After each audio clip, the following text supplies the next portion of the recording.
നമ്മളെല്ലാവരും the stone cutter അല്ലെങ്കിൽ the rock cutter എന്ന സ്റ്റോറി കേട്ടിട്ടുണ്ടാവുമല്ലോ.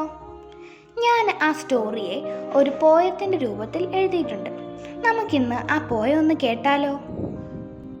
ഈ സ്റ്റോൺ കട്ടർ എന്ന് പറയുന്ന ആൾ എന്താ ചെയ്യുന്നതെന്നോ, പല പല വലിയ കല്ലുകളും പാറകളും ഒക്കെ കാർവ് ചെയ്ത്, അതായത് ചെത്തി ഒരുക്കി വളരെ മനോഹരമായ സ്കൾപ്ചേഴ്സ് ഉണ്ടാക്കും.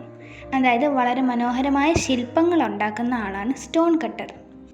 അപ്പോൾ അതുപോലൊരു സ്റ്റോൺ കട്ടറിൻ്റെ കഥയാണ് നമ്മൾ ഇന്നൊരു പോയത്തിൻ്റെ ഫോമിൽ കേൾക്കാൻ പോകുന്നത്. So let's get started. The stone cutter.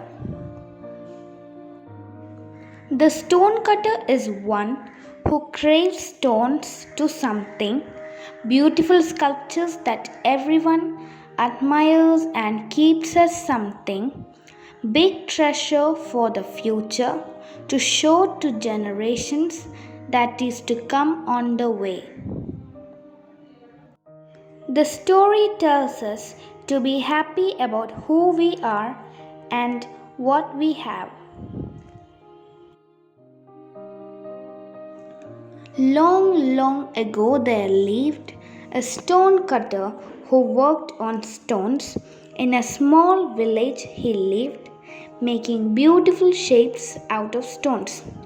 On a hot day, stone cutter was working, cutting, shaping, what else to say, with a big stone he was working.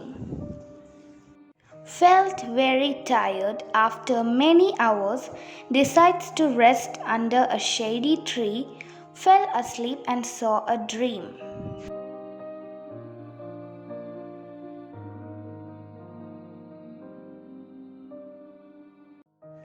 A procession of people in cream walking past him, 4 men in front of him, carrying the king in a palanquin.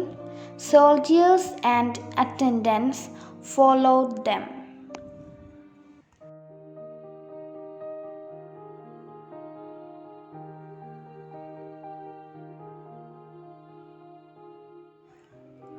Wanted to be the king in palanquin, happiness will be only then. The stone cutter felt it better than being a poor stone cutter. Suddenly happened strange as something. The stone cutter was sparkling in fine silk clothes and jewels, comfortably sitting inside the palanquin. Looking outside at the procession, the stone cutter enjoyed the position. Being a king is everything, will never has to worry about anything. Hotter became the day as the procession made its way. The stone cutter, as the king, in his silk clothes was sweating. Warmth of the sun made him think of resting for a while. Told the soldiers to stop.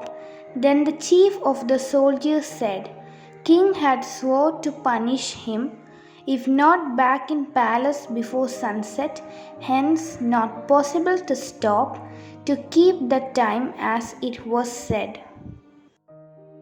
Feeling sorry for the chief, stone cutter, who was king now, asked the procession to move. Sun shone bright with all its might, made the stone cutter discomfort. Unable to cope up with the heat, stone cutter no more liked one being in silk as a king. He wished to become a sun, which is much powerful than a king. He wished to be none other than a sun. In no time he became the sun, leaving behind the king and the procession. Shining over the earth and the sky, enjoying his new power, strongly he shone up in the sky.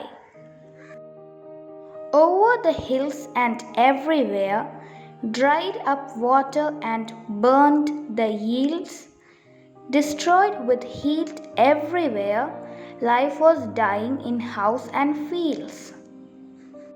To save the life around, there came a big cloud spread over the hills and ground with a lightning and a sound. The sun with all its power could not shine through the cloud. It was hidden with the cover that was spread by the cloud.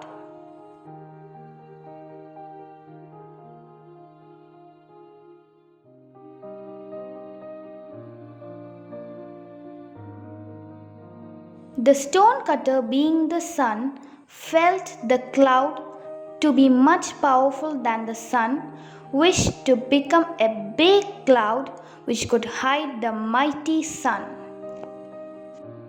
In no time, to his surprise, the stonecutter was a cloud hanging in the sky. Likewise, rained down continuously, causing flood, washed away houses and trees, flowing down over the ground. Stood on the way a big stone. No matter how much it rained ever, stonecutter rain could not even move that big stone with all his power.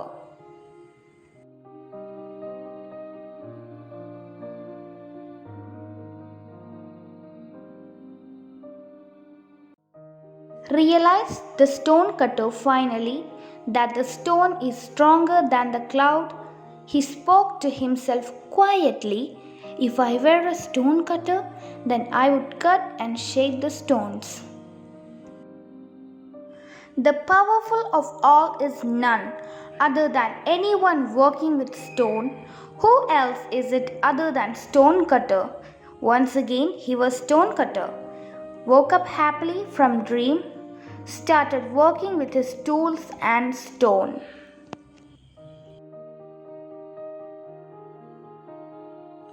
So, the moral of the story is, be satisfied with whatever you are, whatever you have. God has given you the best. ഇതിൻ്റെ അർത്ഥം, നമ്മൾ നമുക്ക് എന്താണോ ഉള്ളത് അതുകൊണ്ട് നമ്മൾ തൃപ്തിപ്പെടണം. ദൈവം നമുക്ക് ഏറ്റവും നല്ലതാണ് തന്നിരിക്കുന്നത്. Thank you.